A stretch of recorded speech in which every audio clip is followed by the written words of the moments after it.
ঐতিহাসিক ৭ নভেম্বর আজ অভ্যুত্থান পাল্টা অভ্যুত্থানের ঘটনাবহুল দিন। গণতন্ত্র ধ্বংসে আবারও চক্রান্ত চলছে বললেন মির্জা ফখরুল।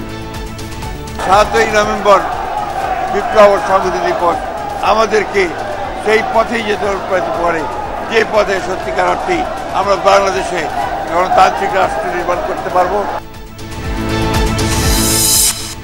স্বৈরাচার বিতাড়িত করা তরুণরাই বাংলাদেশ বিনির্মাণে ভূমিকা রাখবে, মন্তব্য জামায়াত আমিরের। আগামী নির্বাচনে আরেকটি মিরাকল হতে পারে বললেন ডক্টর তাহের। জুলাই সনদে কোনো নোট অফ ডিসেন্ট রাখা যাবে না বললেন নাহিদ ইসলাম। বাস্তবায়নের আদেশ দিতে হবে প্রধান উপদেষ্টাকে। রাজনীতির সংস্কৃতি বদলাতেই বিএনপিতে যোগ দেয়া জানালেন মীর স্নিগ্ধ। দল থেকে কাজ করতে চান জুলাই শহীদ ও আহতদের জন্য।